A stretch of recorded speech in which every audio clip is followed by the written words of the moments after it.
Liverpool are living on the edge. One penalty here, one last-minute goal there, and somehow they keep walking away with wins. But behind the celebrations, their performances look fragile, even chaotic. And here's the uncomfortable truth. Liverpool have a problem that could ruin everything, and almost nobody is talking about it. Liverpool's start to the season looks almost flawless on paper. 4 wins from 4 in the Premier League, 1 in the Champions League, and a spot at the top of the table. 12 goals scored, only 6 conceded, and 2 clean sheets sprinkled in for good measure. For most fans, that sounds like a dream opening. A team that's getting results, climbing the table, and showing resilience in tough moments. But look past the scorelines, and the story becomes far less convincing. This is where the tension lies. Are Liverpool showing the grit of champions, finding ways to win no matter what? Or are they simply surviving on luck, riding momentum that could vanish the moment those late goals dry up? The numbers alone don't give us the full picture. To really understand what's happening with Liverpool, we need to look at the games themselves. Liverpool's season opener looked routine after Hugo Ekitike marked his Premier League debut with a goal and assist inside the first half hour. But Slot's substitutions nearly flipped the script. He removed both fullbacks, Frimpong and Kirkez, in one move, disrupting the backline's balance. Bournemouth immediately pounced, with Semenyo tearing into Robertson and Endo, repurposed at right back. 2 quick goals turned comfort into crisis, before Chiesa and Salah bailed Liverpool out late on. The win was secured, but the cracks in Slot's in-game management were glaring.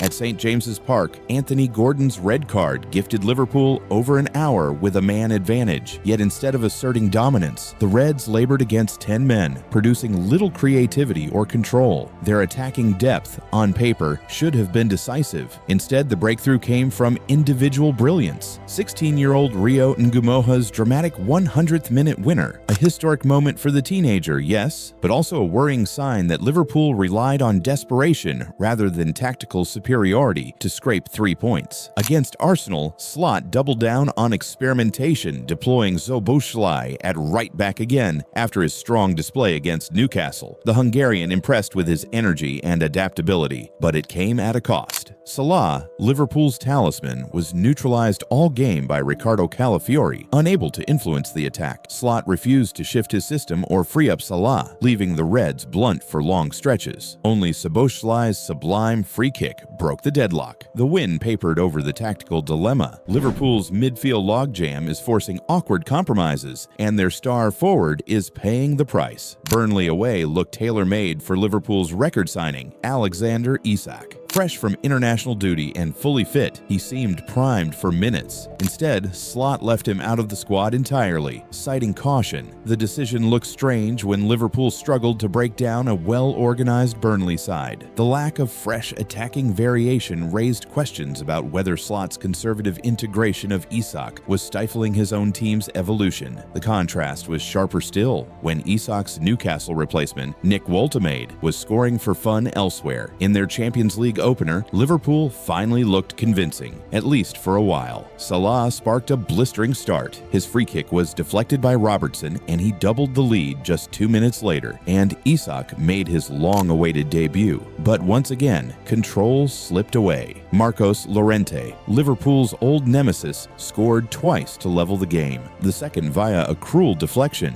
Missed chances, including Salah rattling the post, nearly cost the Reds dearly. Then, in stoppage time, Van Dijk rescued them with a towering header. A thrilling win, yes, but another example of Liverpool needing late drama to survive. From Bournemouth to Atletico, a pattern emerges. Liverpool are winning, but too often by the skin of their teeth. And that raises the bigger question: are these dramatic finishes a sign of champions or a ticking time bomb waiting to explode? On paper, Liverpool's start to the season is flawless. 5 wins from 5, but beneath the numbers lies a worrying truth. This is a team surviving on chaos, not control. And if Arne Slot doesn't address the underlying cracks soon, Liverpool's luck may run out. Firstly, there is over-reliance on individual brilliance. Time and again, it's been moments of magic that bailed Liverpool out. Chiesa's late strike against Bournemouth, Ngumoha's wonder goal at Newcastle, Szoboszlai's free kick against Arsenal, Van Dijk's last-minute header in Europe. These are highlights fans will celebrate, but they also mask systemic flaws. Great teams create repeatable patterns of dominance, controlled possession, sustained chance creation, defensive stability. Liverpool, by contrast,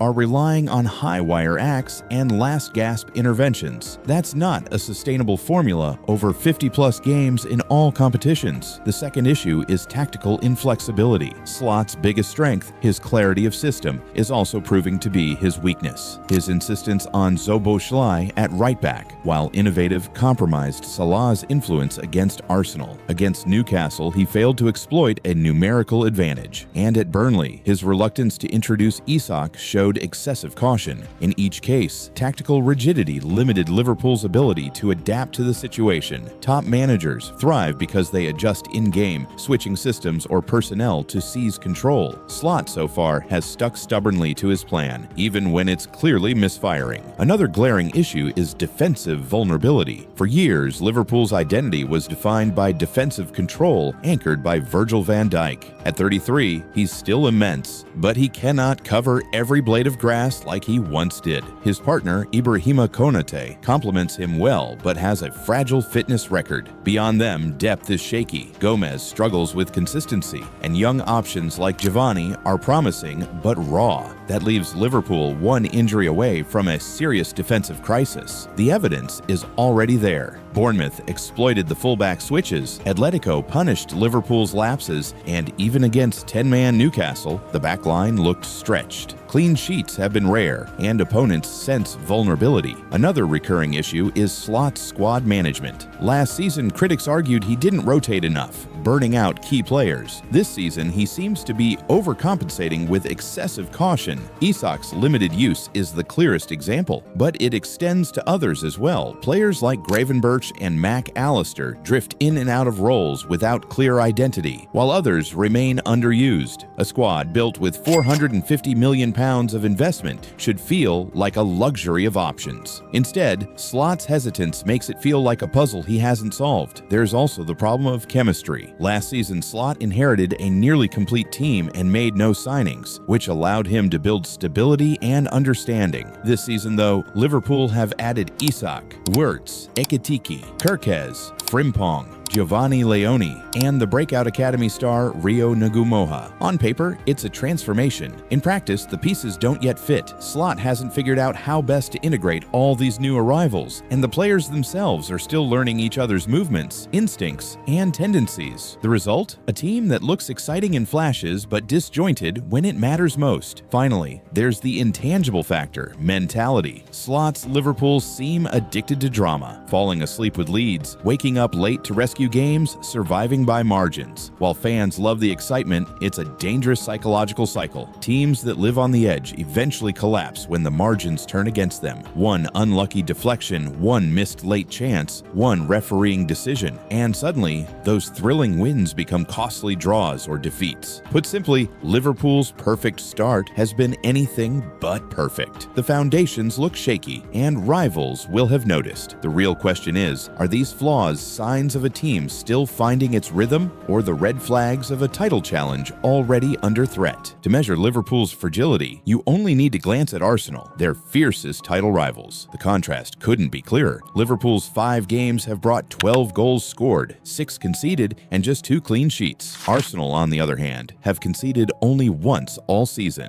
a Dominic Szoboszlai free kick at Anfield. In every other match, domestic and European, they've kept a clean sheet. This is no accident. Arsenal already had the league's best defense last year, and then they doubled down, adding Christian Mosquera and Piero Hincapié to a unit anchored by Saliba and Gabriel. Where Liverpool look one injury away from crisis, Arsenal look 5 deep in reliable defensive options. The contrast is just as stark in attack. Liverpool rely on late drama and individual brilliance, Chiesa bailing them out, Ngumoha conjuring magic, Van Dijk heading in last-gasp winners. Arsenal's front line, reinforced with Victor Gyökeres, Noni Madueke, and Eberechi Eze, looks rehearsed, structured, and ruthless. Their 11 goals so far haven't come from chaos. They've come from carefully drilled movements and patterns that overwhelm opponents. And in midfield, Arsenal's depth looks almost unfair. Martin Zubimendi and Christian Nørgaard arrived this summer to join Declan Rice and Odegaard, giving Arteta options to dominate both defensively and creatively. Liverpool, meanwhile, are still figuring out how to balance Wirtz, Mac Allister, Gravenberch, and Szoboszlai without blunting Salah or exposing their backline. This is the broader context of the title race. Arsenal already look like a machine, their system producing repeatable dominance. Liverpool look like gamblers riding streaks of fortune, and in the grind of a 38-game season, it's usually the machine that wins. But what do you think?